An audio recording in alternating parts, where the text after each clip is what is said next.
weekend di kampung nenek ya? Ucapku pada istriku pada suatu hari. Tumben Mas ngajak weekend ke kampung nenek. Biasanya saya ajak nggak pernah mau. Balas istriku sedikit heran. Saya kangen sama nenek. Balasku asal. Padahal aku justru ingin bertemu dengan Pak De Rohim. Kangen sama nenek atau sama Pak De Rohim? Tanya istriku, seakan bisa membaca pikiranku. Ya sama nenek lah, balasku sedikit ketus. Tapi kan Mas dekatnya sama Pak De Rohim, bukan sama nenek. Ucap istriku kemudian. Iya sih, tapi intinya saya kangen suasana desa tersebut. Di sana terasa nyaman. Balasku sedikit membela diri. Ya udah, terserah Mas aja. Asalkan nanti di sana jangan buru-buru minta pulang lagi ya. Ucap istriku. Yang membuatku jadi teringat kejadian pada waktu kami pergi liburan pertama kalinya ke kampung nenek. Waktu itu aku jadi buru-buru ingin pulang karena ingin menghindari Pak De Rohim. Tapi sekarang, aku justru ingin ke sana lagi hanya untuk bisa bertemu Pak De Rohim lagi. Tapi jangan kasih tahu nenek dulu ya. Kita bikin kejutan aja buat mereka. Ucapku kemudian.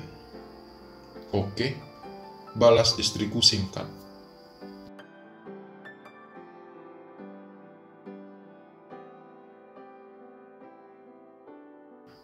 Sabtu pagi, setelah mandi dan sarapan, aku dan istriku dan juga anakku yang masih berusia 1 tahun lebih tersebut segera berangkat menuju kampung nenek dengan menggunakan mobil kami. Sesampai di sana, tentu saja kehadiran kami disambut dengan gembira oleh nenek dan Pak De Rohim. Beberapa kali aku dan Pak De Rohim bersirobok pandang. Aku bisa melihat tatapan keheranan di mata Pak De Rohim. Mungkin dia heran, kenapa aku tiba-tiba muncul di tempatnya. Padahal kami sudah sepakat untuk tidak akan pernah bertemu lagi setelah kejadian di hotel tersebut. Berapa hari kalian akan di sini? Tanya nenek. Hanya 1 hari, Nek. Besok sore kami udah kembali lagi ke kota. Istriku yang menjawab. Oh, ya udah, sekarang kalian istirahat aja dulu. Nanti nenek masakin masakan kesukaan kamu ya. Ucap nenek pada istriku. Lalu kemudian, istriku dan nenek membawa anak kami ke dalam kamar untuk beristirahat. Sementara aku dan Pak De Rohim saling mematung di ruang tengah. Kita ke sawah yuk, Pak De. Ajakku akhirnya, setelah cukup lama kami hanya saling terdiam. Oke, jawab Pak De Rohim sambil mengangguk setuju. Lalu dengan hampir bersamaan, kami pun segera berdiri dan mulai melangkah keluar rumah untuk menuju sawah Pak De Rohim yang berada di ujung kampung. Selama di perjalanan, aku dan Pak De Rohim hampir tak berbicara sepatah kata pun. Tiba-tiba kami kehilangan keakraban kami selama ini. Perasaanku sendiri pun menjadi tak karuan. Aku benar-benar tidak tahu harus berbicara apa pada Pak De Rohim saat ini. Sesampai di sana, kami pun duduk saling berdampingan di pondok yang berada di tengah-tengah sawah tersebut. Beberapa orang petani masih terlihat bekerja di sawah tersebut. Tapi kemudian, Pak De Rohim pun segera menyuruh mereka untuk pulang. Berada berdua bersama Pak De Rohim di sawah nan luas dan sepi tersebut, kembali membuatku jadi tak karuan. Dadaku semakin berdebar-debar hebat. Tapi aku juga merasa nyaman berada di sana. Kenapa kamu tiba-tiba muncul di sini? Tanya Pak De Rohim memulai pembicaraan. Pak D sudah pasti tahu jawabannya. Balasku misterius. Apa? Tanyanya tak yakin. Aku kangen sama Pak D. Balasku terbata. Bukannya kamu jijik sama saya? Ucap Pak D Rohim tajam. Itu sebelum Pak D memberi saya kesan yang indah. Balasku. Maksud kamu? Pak D Rohim bertanya lagi. Terus terang, sejak kejadian di hotel tersebut, aku jadi semakin sering memikirkan Pak D. Segala perhatian dan kasih sayang yang Pak D berikan padaku waktu itu telah mampu meluluhkan egoku. Aku dapat merasakan betapa tulusnya semua yang Pak D lakukan padaku. Ucapku membalas. Lalu sekarang gimana? Tanya Pak D Rohim kembali. Sekarang aku hanya ingin jujur sama Pak D. Aku ingin Pak D tahu kalau aku telah jatuh cinta sama Pak D. Aku ingin kita menjalin hubungan yang lebih seperti yang Pak D tawarkan padaku waktu itu. Balasku lagi. Kamu yakin? Tanya Pak D Rohim. Saya yakin Pak D. Saya sudah memikirkan hal ini selama berhari-hari. Balasku yakin. Ya udah, berarti mulai sekarang kita pacaran. Ucap Pak D Rohim sedikit bertanya. Iya Pak D, balasku pelan.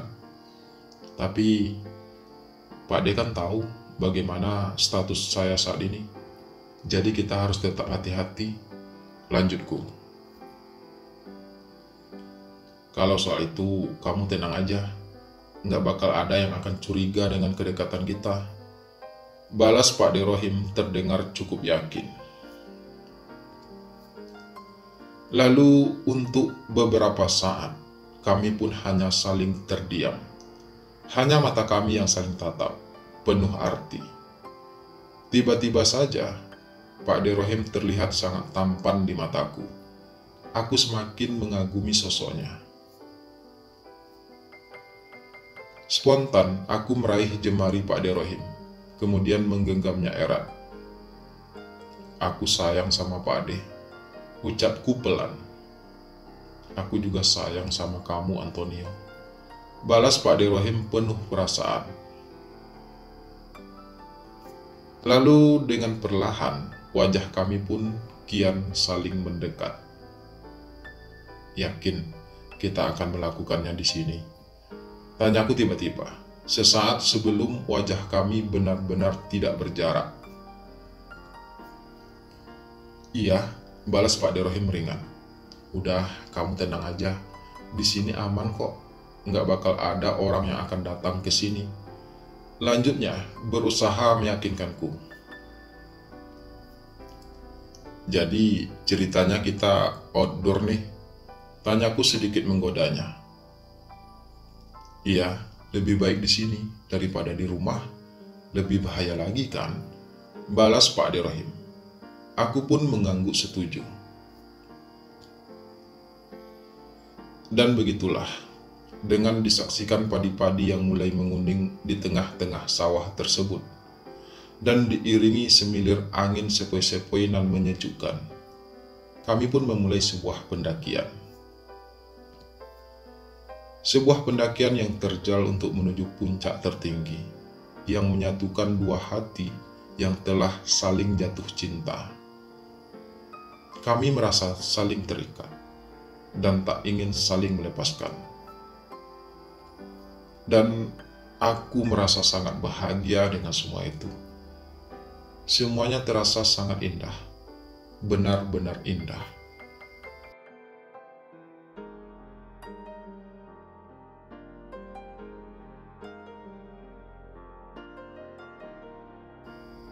Dan begitulah awal mula hubunganku dan Pak D Rohim terjalin.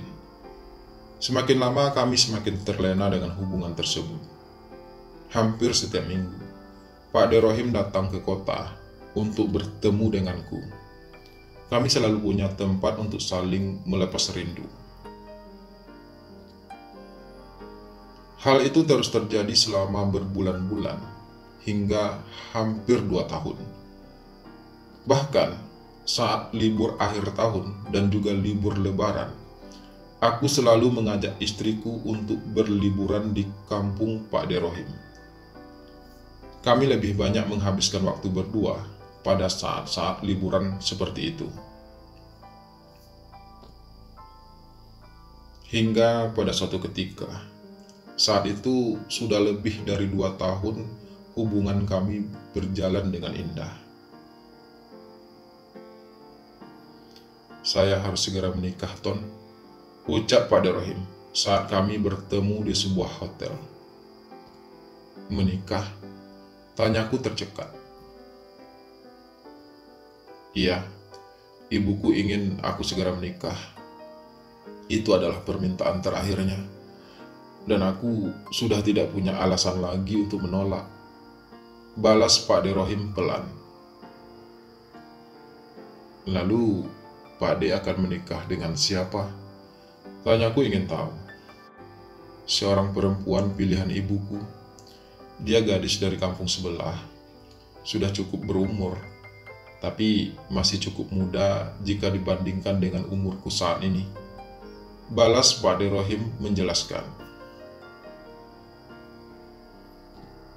"Lalu bagaimana dengan hubungan kita?" tanyaku lagi. "Semua terserah kamu, Ton. Aku gak bisa memaksa kamu untuk tetap bersamaku, apalagi jika aku sudah menikah nantinya. Tapi jika kamu tetap ingin bersamaku, seperti apapun keadaannya, aku juga siap untuk hal tersebut," balas Pak De Rohim. Sebenarnya aku tidak masalah kalau Pak De akan menikah, karena memang begitulah seharusnya. Apalagi sejak awal hubungan kita, aku juga sudah menikah dan punya anak. Aku juga gak mau dianggap sebagai laki-laki egois jika aku bersikeras untuk melarang Pak De menikah. Sementara aku sendiri juga sudah menikah. Tapi rasanya hubungan kita akan semakin sulit jika Pak De sudah menikah nantinya.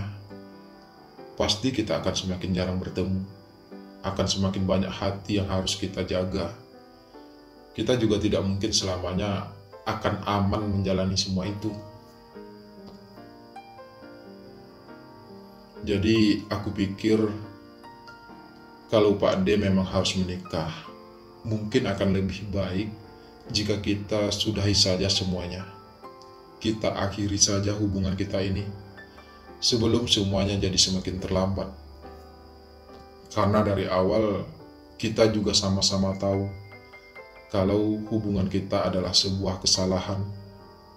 Ucapku panjang lebar. Jika menurutmu itu adalah yang terbaik, aku akan coba untuk ikhlas melepaskanmu, Ton. Mungkin memang sudah saatnya hubungan kita harus berakhir. Seperti katamu tadi, hubungan kita adalah sebuah kesalahan. Dan kita tidak mungkin selamanya hidup dalam kesalahan tersebut, meski kita saling mencintai. Balas Pak De Rohim terdengar lirih. Jujur saja, sampai saat ini, aku masih sangat mencintai Pak De. Tapi sepertinya realita tidak mungkin lagi bisa kita lawan. Sudah saatnya kita harus bertindak lebih dewasa lagi. Kita harus merelakan hati kita terluka demi membahagiakan orang-orang yang menyayangi kita. Ucapku kemudian. Lalu aku dan Pak De Rohim pun saling tatap, saling tersenyum kecut, mencoba saling memahami perihnya luka yang sama-sama kami rasakan saat ini.